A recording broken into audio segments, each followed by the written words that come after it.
বন্ধুরা সকলকে অনেক স্বাগত জানাচ্ছি আমার চ্যানেলে আরও একবার। আশা করছি সকলে খুব ভালো আছো, আমিও কিন্তু বেশ আছি। এখন বাজে সন্ধে 6:30। এখন থেকে আজকের ব্লগ শুরু করছি, কারণ সকাল থেকে আজকে ভিডিও শুরু করেও করতে পারিনি। আজকে একটুখানি কাজে আমি সকাল থেকে অন্য বাইরের পারপাসে ব্যস্ত ছিলাম, তো ভাবলাম যে ঠিক আছে, আজকে ভেবেছিলাম ভিডিও দেবই না, তো ছোট্ট একটা ভিডিও আমার করা ছিল, সেটাকেই আমি আজকে পোস্ট করে দিয়েছি। এখন 6:30 বাজে, বুঝতেই পারছো যথারীতি আয়ুষ্মান পড়তে বেরিয়ে গেছে, বিছানা ওখানে ওর প্যান্ট ছড়ানো, আর এখানে কিছু বইপত্র ছড়ানো, কিন্তু ও পড়তে গেছে 6টার সময়, ওর 7:30 ছুটি, এখন 6:30 বাজে। আমি একটু বেরোবো আশিসের সাথে, নাহলে আয়ুষ্মান এসে যাবে, তো এলে পরে চাটা খাবো। এখন একটু আশিসের সাথে বেরোবো, কিছুই কেনাকাটার নেই, তাও বেরোবো আর কি বাইকে করে। মাঝে মধ্যে সন্ধ্যেবেলা ওর ফাঁকা থাকলে একটু নিয়ে ঘুরে এলে আমার মন মেজাজ ফ্রেশ হয়। 3-4 দিন একদমই ওর সময় ছিল না, তার জন্য কোথাও বেরোতে পারিনি। আমাকেই পড়াতে দেওয়া নেওয়া সব কিছু করতে হয়েছে। নেওয়াটা হয়নি, অনেক সময় রাতে ফিরেছে বলে ও নিতে চলে গেছে, কিন্তু এতটাই কাজে ব্যস্ত সকাল থেকেই ছিল না, খাওয়ানো দাওয়ানো সব কিছু মানে রান্না বান্না করে রেখে যাবো, কারণ ও এসে খাবে। আমি লক করে বেরিয়ে গেলে কি হবে, ওর কাছে চাবি থাকে যেহেতু, তো ওর খাবার দাবার সেট করে রাখা, ও এসে সময় পেয়ে খেয়ে বেরিয়ে যাবে, সেইগুলো সমস্ত মাথার মধ্যে চিন্তা ভাবনা নিয়ে মানে একদম এলোমেলো রুটিন চলছে আমার 3-4 দিন ধরে। সে চলুক, আমি এতে হ্যাবিচুয়েটেড। যাদের বিজনেস ফ্যামিলি তারা জানে যে কীরকম চলতে পারে। আমার চোখে মুখে ক্লান্তির ছাপটা আমি কাজল দিয়ে ঢেকেছি, বুঝেছো? বুঝতেই পারছো নিশ্চয়ই যে চোখের তলায় আমার প্রচণ্ড কালি পড়েছে। কালির থেকেও বড় কথা, দুপুরবেলা বেরিয়েছিলাম, চোখে কাজল পড়েছিলাম, সেটা তুলিনি, ঘষে দিয়েছি। তার উপরে দুপুরে ঘুমোইনি। হ্যাঁ, আয়ুষ্মানকে পড়াচ্ছিলাম, কালকে জিকে পরীক্ষা, কোনো চ্যাপ্টার পড়া হয়নি জিকে। সবারই মোটামুটি একই অবস্থা, অন্যান্য সবগুলো পড়তে কি জিকেটা আর পড়া হয় না, ওইগুলো দুপুরবেলা একটু পড়ালাম, পড়িয়েও পড়তে গেল এই। আর আমার সন্ধ্যাবাতি দেওয়া হয়ে গেছে, তোমাদের একটু ঠাকুর দর্শন করে দিই, কারণ আজকে ঠাকুরের জায়গাটা পুরো পরিষ্কার করেছি। আর তোমাদের বলেছি না, আমি একটু ঠাকুরের জায়গাটা চেঞ্জ করব, কিছু চেঞ্জেস আসবে, তার জন্য কার্পেন্টারকে খুঁজতে হবে। ঠিক আছে, এই দেখো, এই যে ঠাকুরের আসন আজকে চেঞ্জ করেছি, মানে কাপড়টা, ঠাকুরের কাপড় চেঞ্জ করেছি ঠাকুরের আসনে। আর সব আজকে পরিষ্কার পরিচ্ছন্ন করে একদম ঠাকুরের সব কিছু ঝকঝকে চকচকে করে এখানে ঠাকুরের বাসনপত্র ধুয়ে মেজে, কালকে যেহেতু বৃহস্পতিবার সব মেজে ধুয়ে রেখে দিয়েছি। চলো এখন আর কথা না বলে একটু বেরোই, বেরিয়ে মাইন্ডটাকে ফ্রেশ করে আসি। আর সন্ধ্যা থেকে এগুলো বন্ধ করে রাখি, কারণ প্রচণ্ড শ্যামা পোকা হয়ে যাচ্ছে যদি আমি স্লাইডিংটা খোলা রাখি। আশিস নিচেই দাঁড়িয়ে আছে অনেকক্ষণ।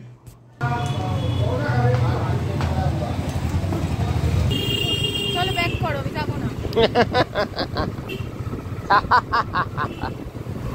ব্যাক করো, তোমার কোনো সময় ইচ্ছা করে না? কি ইচ্ছে করে না? কোথাও যেতে সবসময় আমাকে জিজ্ঞেস করবে কোথায় যাবে, বললাম সবজিপাতি কিনতে যাই। সকালে কিনলে হোক, আমি তাহলে ব্যাক করো, তোমার কিচ্ছু করতে হবে না। আমার যখন কোথাও যাওয়ারও থাকে না, কিছু কিনে দেওয়ারও থাকে না, তুমি ব্যাক করো। সেদিন তো কোথাও যেতে হবে না, তুমি চলো, বলছি তো চলো। সেদিন তো কত সবজি নিয়ে আসলে, তুমি ব্যাক করো। সবজি এনেছো, সবজি খাচ্ছ না? সেদিন বলতে কবে এনেছো বলো লাস্ট?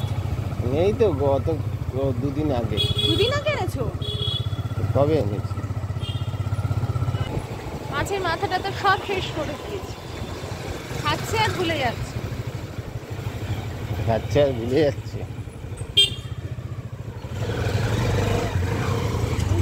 বাড়ি চলো, বাড়ি চলো। দেখো চুলটা তোমার মাঝখান দিয়ে কেমন হয়ে রয়েছে, দেখো তেরে নামের মতো। ইস, ঠিক করো। সালমানের ফ্যান তো আমি। তেরে নাম मैंने किया है, भूलवा लिरिक्स गाइছে, हमने किया है तुमने किया है, दिल मेरे सनम मेरे जान। গান হলেই হলো, আবার কি আছে, লিরিক্স ভুলভাল, ঠিক লিরিক্স কি হবে? পাকা বলো না, বয়স হয়ে গেছে অনেক তোমার, মানে আমাদের দাদু বলবো বাবা, এটা তোমারই বয়সী হবে কি? তোমার থেকে বড় না? না যা,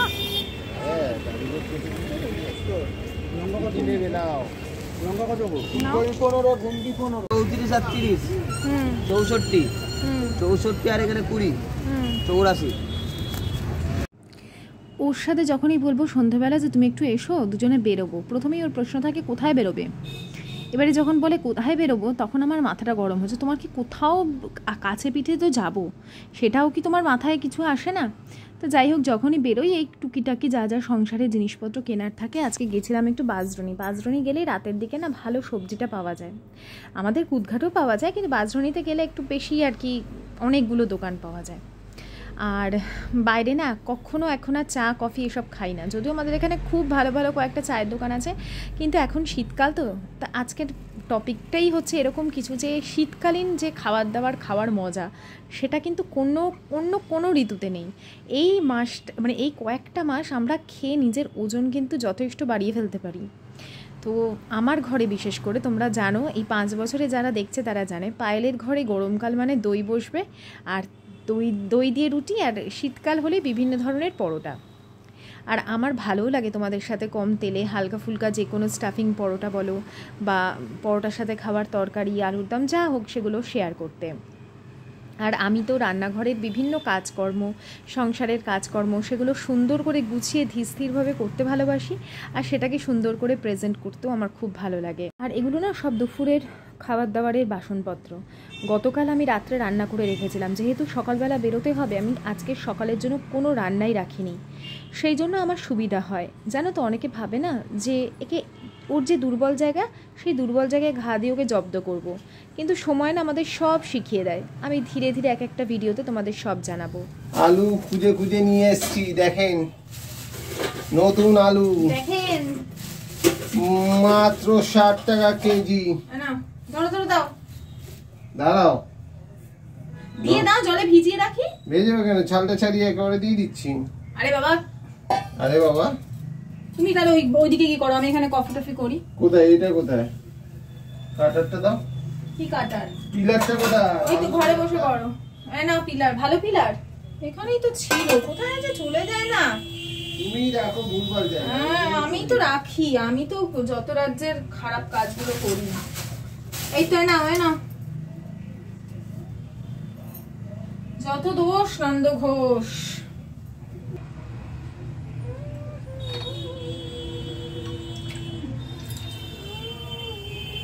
আর শীতকাল মানেই হচ্ছে কফি, তাই জন্য চা বাদ দিয়ে কফিটাই খাওয়া হচ্ছে। আর বড় প্যাকেট আনি না, কফি খুব বেশি খাওয়া হয় না, তো সেই জন্য এই ছোটো ছোটো প্যাকেট নিয়ে আসি। গতকাল যেমন 1 টাকা দামের প্যাকেটগুলো এনেছিল, আজকে আবার ওই 10 টাকার ব্রুয়ের কফিটা পেয়েছে। আমার না নেসক্যাফের থেকে ব্রুটা বেশি ভালো লাগে। তোমাদের কার কার এরকম মনে হয়? কারণ ব্রু কফিটা দেখবে একটু কড়া হয়, আর ব্রু গোল্ডটা তো কোথাও পাওয়া যায় না, নেসক্যাফে গোল্ডটা পাওয়া যায়। ব্রু গোল্ডটা আরও অসাধারণ খেতে, ওটা খেয়েছিলাম সেই লকডাউনের সময়, তারপর আর পাওয়া যায়নি। ওই যে বাসনপত্রগুলো ধুয়েছিলাম না কফি বসাতে, ওগুলো সমস্ত রেখে এলাম, তারপরে বারান্দাটা একটু পরিষ্কার করে এলাম, এই টুকিটাকি চলতেই থাকে আর কি। আজকে তোমাদের সাথে শেয়ার করছি আমার নাইট রুটিন বলতে পারো। তোমরা আমার রুটিনগুলো ভালোবাসো। আগে তো লকডাউনের সময় মানুষ আরও বেশি দেখতো, তখন মানুষ শান্তি খুঁজতো, এখন মানুষ অশান্তি খুঁজে। হ্যাঁ, মানে দেখবে যেখানে যে ধরনের ভিডিওতে কন্ট্রোভার্সি থাকে সেখানে মানুষ এমনি ভিউজ মানে দেয় বা দেখে, হয়তো তারা ভাবে ওটা নতুনত্ব তাই জন্যই দেখে, কিন্তু সবাই তো সব কিছু পারে না, তাই না? কিছু জিনিস সবাই আর কি পাবলিক করতে পারে না, না হলে দেখো সমস্যা বা অশান্তি প্রত্যেকের জীবনে আছে, বেশিই আছে বরঞ্চ বলতে গেলে। যাই হোক, এই যে এই ব্রু প্যাকেটের কথাটাই বলছিলাম। আমাকে তো দেখোই, আমি পারিনি কখনো নিজের সব কিছু খোলামেলাভাবে বলতে, কারণ তোমরা সকলে বন্ধু মন মানসিকতা নিয়ে যারা দেখো, তোমাদের মতন মন মানসিকতা নিয়ে তো সবাই দেখবে না, তাই না? পরবর্তীকালে তারাই বলবে ওই তো তুমি তখন তাদের নামে নিন্দা করেছো। কিন্তু নিন্দা না, মানুষ কষ্টের থেকে অনেক কিছু বলে ফেলে। যাই হোক, বাস্তব জ্ঞান থাকাটা খুব প্রয়োজন যার জন্য। আর এখানে আমরা বসে বসে সন্ধ্যাকালীন কফি উপভোগ করছি 3 জনে, টিভি দেখতে দেখতে গল্প করতে করতে। সন্ধ্যা, বিশেষ করে এই যে সন্ধ্যাগুলো হয় শীতকালের, একদম অন্যরকম। মানে তখন তো আসিস সন্ধ্যাবেলায় চলে আসতো, তারপরে অনেকটা টাইম স্পেন্ড করতাম। এখনও আসে সন্ধ্যাবেলায়, এসেই যে একটু ঘুরে এলাম, তারপরে খাওয়া দাওয়া চা খেলাম, খেয়ে তারপরে আবারও কাজে বেরিয়ে যাবে। আমি চলে আসবো আমার ডিনার বানাতে। তার মাঝখানে আয়ুষ্মানকে পড়তে বসিয়ে এসেছি। ওর আগামীকাল জিকে পরীক্ষা প্লাস টিউশন যেখানে যেখানে পড়তে যায় সেখানে ওর এক্সাম আছে। তো সেই জন্য ওকে পড়তে মানে বসিয়ে কী কী পড়বে সেগুলো দেখিয়ে দিয়ে চলে এসেছি। এখানে নতুন আলু বলছে, এটা নতুন আলু কিনা জানি না, নতুন আলুর স্বাদ তো পেলাম না, ছোট ছোট আলু আর কি। নুন হলুদ দিয়ে এটাকে ভেজে নিচ্ছি। আমি কিন্তু আগে আলুগুলোকে গোটা গোটা সেদ্ধ করে নিয়েছি, খুব ভালো করে সেদ্ধ করে নিয়ে তারপরে তেলের মধ্যে নুন হলুদ দিয়ে কিন্তু ভাজলে এই ওপর থেকে যেটা ক্রাস্ট পড়েছে সেটা ভালো মতন পড়ে। অনেক সময় সেদ্ধ আলু নুন হলুদ মাখিয়ে নিলে সেটা না লেগে যাওয়ার চান্স থাকে, মানে কড়াইয়ের মধ্যে ধরে যায়। তো এইভাবে ভেজে নিয়ে আমি একটা একটা করে এগুলোকে তুলে রাখছি। এরপর কড়াইতে আমি আরও কিছুটা তেল দিলাম এবং এর মধ্যে কিছু ফোড়ন দেব। প্রথমে দিলাম এটা হচ্ছে দারচিনি এবং তার সাথে দিয়ে দিলাম এলাচ ও তেজপাতা। তো এটা বেশ একটা চড়বড় চড়বড় করবে এবং সুন্দর গন্ধ আসবে। আর তার সাথে দিয়ে দিয়েছি গোটা জিরে, খুব সুন্দর একটা গন্ধ বেরোবে কিন্তু আগে, তারপরে আমি অন্যান্য জিনিসগুলো দেব। প্রায় কয়েক সেকেন্ড পরে আমি এখানে দিয়ে দিয়েছি কুচিয়ে রাখা পেঁয়াজ। পেঁয়াজটাকে খুব ভালো করে ভাজবো। প্রত্যেকটা মশলা কষানো হবে, তবেই কিন্তু স্বাদটা দ্বিগুণ হবে। শীতকালের যেমন বিভিন্ন সবজি ওঠে, তার সাথে সাথে আর একটা জিনিসও কিন্তু খুব খেতে ইচ্ছা করে, সেটা হচ্ছে আচার। দেখবে এই সময় প্রচুর আচারের গাড়ি ঘুরবে, আচারের দোকান দেখতে পাবে। এছাড়া আমলকি তো উঠবে। আমি যেমন আমলকি কিনেছি বেশ কিছু, মোরব্বা বানাবো না ক্যান্ডি বানাবো বুঝতে পারছি না। এরপরে টমেটো দিয়ে দিয়েছিলাম। পেঁয়াজটা যখন ভাজা হয়ে গেছে সামান্য নুন দিয়ে দিয়েছি, যাতে টমেটোটা ভালো করে তাড়াতাড়ি গলে যায়। কি ভালো লাল লাল টমেটো উঠেছে না বাজারে, একদম লাল টুকটুক করছে যেন। খুব সহজে টমেটো এখন গলেও যাচ্ছে। আর এই দেখো এখানে আমি আদা, রসুন আর কাঁচা লঙ্কা একটা পেস্ট করে নিয়েছি। খুব বেশি যে একদম মিহি পেস্ট করেছি তা নয়, জাস্ট জল ছাড়া ঘুরিয়ে নিয়েছিলাম। আর এরপরে একটু জল মিশিয়ে আমি এটাকে দিয়ে নিয়েছি আর সামান্য জল গুলিয়ে রাখলাম, প্রয়োজনে এটা দেবো। এরপরেই আদা রসুনের কাঁচা গন্ধটা যতক্ষণ না যাবে ততক্ষণ নাড়াচাড়া করার পর আমি ওই জার ধোয়া জলটা দিয়ে দিলাম। এবার এই জলের মধ্যেই আমি গুঁড়ো মশলাগুলো দেবো। এর ফলে কি হবে, এক তো আমার লেগে যাওয়ার ভয় থাকছে না, প্লাস হচ্ছে এইভাবে মশলাটা জলের মধ্যে দিলে খুব তাড়াতাড়ি সুন্দর কষে যায়, একটা সুন্দর গন্ধ বেরোয়। তো হয়ে গেল। গুঁড়ো মশলার মধ্যে দিলাম হলুদ গুঁড়ো, কাশ্মীরি লঙ্কার গুঁড়ো, জিরের গুঁড়ো আর 2 চামচ ধনের গুঁড়ো, মানে 2 চামচ মানে ছোটো ছোটো চামচের 2 চামচ, আর বাকিগুলো সব 1 চামচ করে। এরপরে এর মধ্যে আমি গোলমরিচ দিচ্ছি, তাই এর নাম দিয়েছি মরিচ আলু, গোটা আলু মরিচ দম, ঠিক আছে। কারণ এই যে গোলমরিচের গুঁড়োটা একটু বেশি করে দিলাম এবং এই যে জোরে হাই ফ্লেমে এটাকে ভাজা ভাজা হচ্ছে, এর গন্ধটা মানে এই গোলমরিচের গন্ধটা পুরো আলুর দম জুড়ে থাকবে। এরপর খুব ভালো করে কষাবো যতক্ষণ না এই প্যান ছেড়ে উঠে পড়ছে আর কি মশলাগুলো। দিয়ে দিচ্ছি স্বাদ মতন লবণ আর দেবো সামান্য পরিমাণে চিনি। একটু মিষ্টি মিষ্টি হবে আলুর দমটা খেতে, মানে ঝাল টক মিষ্টি সবই হবে, টমেটোর একটা টক আছে। এরপরেও এটাকে বেশ কিছুক্ষণ কষে ভেজে রাখা আলুগুলো দিয়ে মশলার সাথে ভালো করে হাই ফ্লেমে ভাজবো, মানে মশলা যেন একদম আলুর দমের গায়ে কোট হয়ে যায়। কিছুক্ষণ পরে গরম জল অ্যাড করব, অবশ্যই গরম জল, ঠান্ডা জল কিন্তু কখনোই নয়। ঠান্ডা জল দিলে কিন্তু পুরো স্বাদ নষ্ট হয়ে যাবে যে কোনো গ্রেভি জাতীয় খাবারে, কারণ এতক্ষণ ধরে যে কষালাম সেটা কিন্তু আবার পুনরায় মানে কাঁচা জল দেওয়ার ফলে স্বাদটা একদম বিগড়ে যাবে, আবার সেটাকে তোমায় কষিয়ে কমাতে হবে। তো সেই জন্য গরম জল অ্যাড করলাম।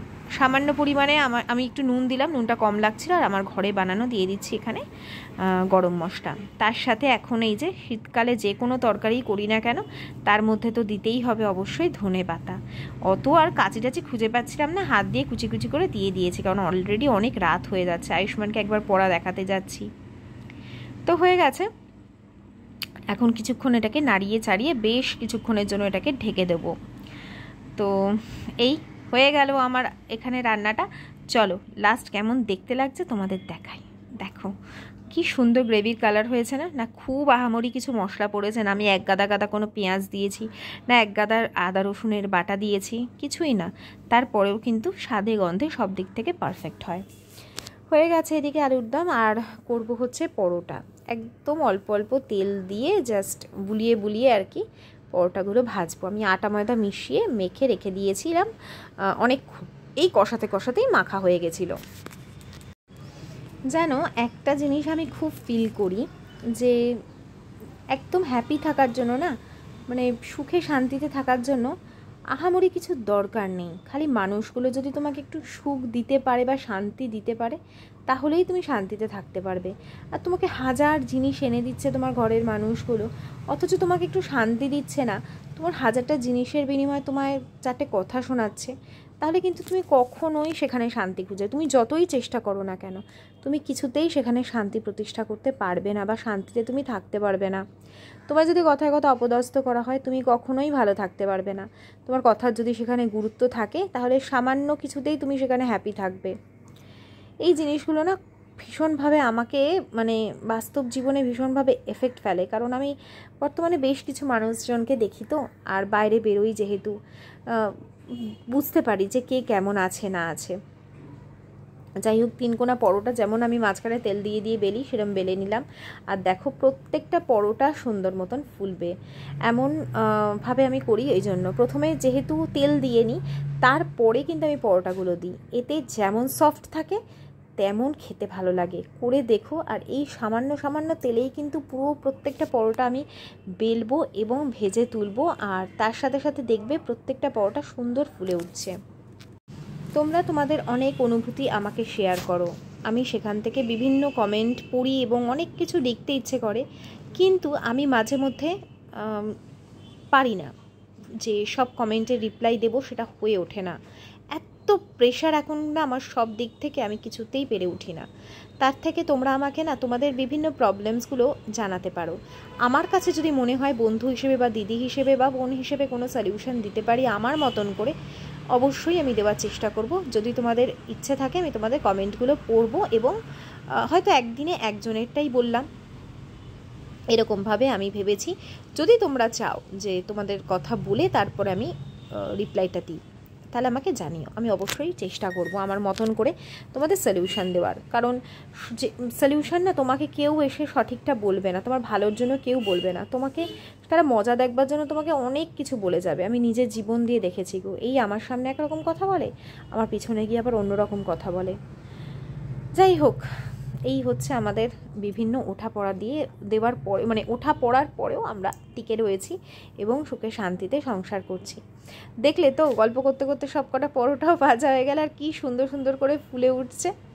আমার দেখে আবারও খেতে ইচ্ছা করছে, কিন্তু বেশি জানো তো ময়দাটা খাওয়া উচিত না, আটা দিয়েও করতে পারো। এটা তো আটা ময়দা মিশিয়ে করেছি আমি, পুরো যে আটা দিয়ে পুরো ময়দার করেছি তা নয়, তবে শুধু আটা দিয়েও করতে পারো। অত খেতে ভালো লাগে না ঠিকই, কিন্তু চলে যায়। এই দেখো আলুর দম তো হয়ে গেছে, তোমাদের সাথে রেসিপি শেয়ার করে দিয়েছি। এইরকম করেই ন্যাচারালি সবাই আলুর দম বানায়, তবে আমি যেহেতু গোলমরিচটা দিই একদম কষানোর সময়, স্বাদ একদম অন্যরকম হয়ে যায়, ঠিক আছে। আর ভীষণ ভীষণ টেস্টি হয়। ফুচকাওয়ালাদের এক একটা ফুচকাওয়ালাদের আলুর দম যেমন টেস্টি হয় না, একদম রগরগে ঝাল ঝাল সেরকম।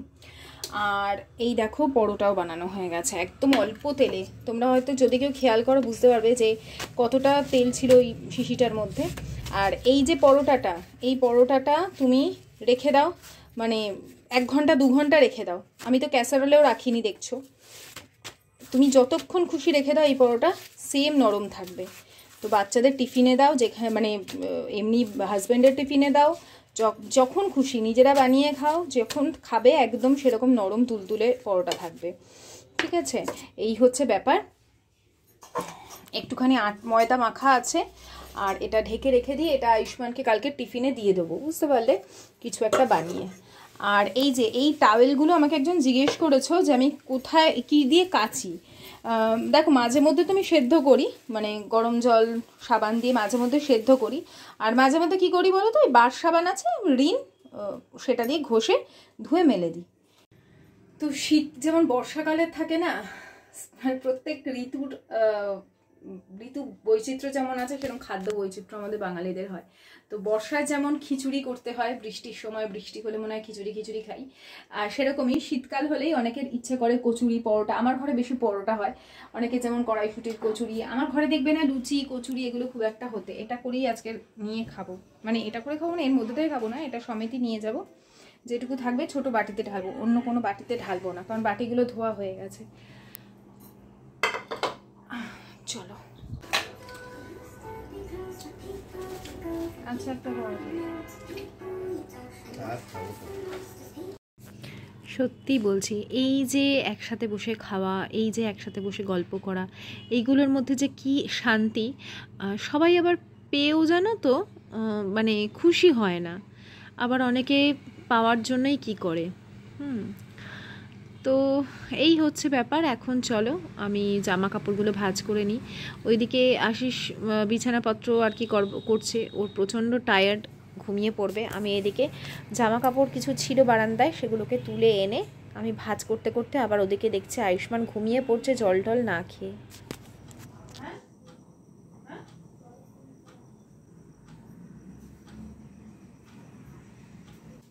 ছেলেটা জল না খেয়ে শুয়ে পড়েছে। আমি বললাম যে জলটা খাসনি, বলছে থাক জল খাবো না, মানে উঠবে না আর জল খেতে। ওর বাবাও বেশ নির্লিপ্তভাবে শুয়ে পড়লো, উঠলো কিন্তু নির্লিপ্তভাবে শুয়ে পড়লো। কিন্তু আমি তো মা, আমি তো ছেলে জল না খেয়ে শুয়ে পড়বে, পরোটা খেয়েছে সঙ্গে সঙ্গে তো জল দেওয়া যায় না। সবার ঘুম পায়, আমার ঘুম পায় না।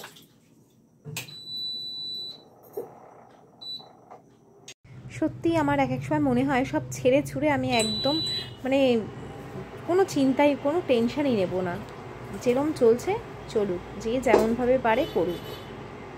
বাবাই বাবাই না, ছাড়ো, অত ভাবলে হবে না। এখন এই বাকি যে কাজগুলো ছিল সেগুলো সব ঠিক মানে কমপ্লিট করলাম। আয়ুষ্মানের স্কুলের জামা কাপড়গুলো ভাঁজ করে জায়গা মতন রেখে দিলাম। আর ওই যে বাজারপত্র এনেছিলাম এগুলোকে ফ্রিজে আর ঢোকাবো না, কারণ কালকে সকালেই তো কিছু কিছু করতে হবে। আপাতত এই গামলা করে রেখে দিই। ফ্রিজে ঢোকাতে গেলে ফ্রিজটাকে তো ঠিক করে অর্গানাইজ করে ঢোকাতে হবে না। তো এখন আর অর্গানাইজ করবার মতো না, আমার শরীর দিচ্ছে না, আমার মনে হচ্ছে আমি এক্ষুনি বিছানায় চলে যাই। তো এই আজকের অনেক কিছুই বাজার করলাম, পরে যেগুলো দেখলে তারপরেও করেছিলাম। আর এই যে আমলকি নিয়ে এসেছি বললাম না, 500 আমলকি নিয়ে এসেছি 20 টাকা দিয়ে, 1 কেজি 40 টাকা বলছিল। মানে 500ই নিয়ে যাই, দেখি আদৌ কিছু বানাই কি না, না হলে পড়ে পড়েই নষ্ট হয়ে যায়। তো এবারে ভেবেছি হয় ক্যান্ডি আর না হলে আমি মোরব্বা বানাবো, দেখি কোনটা আমার জন্য সঠিক মনে হয়, প্রথমবার করবো তো। তো বন্ধুরা আজকের ভিডিওটা তোমাদের কেমন লাগলো, আশা করছি ভালো লেগেছে। আর এই ছোট্ট জিনিসটাও আমার কাছে কি আনন্দের, এই যে শীতকালে এতগুলো আমলকি পেলাম, মানে শীতের শুরুতেই ভীষণ ভালো লাগে। তো চলো আজকের মতো বিদায় নিলাম, সকলে খুব ভালো থেকো, tata bye bye, good night, সায়োনারা।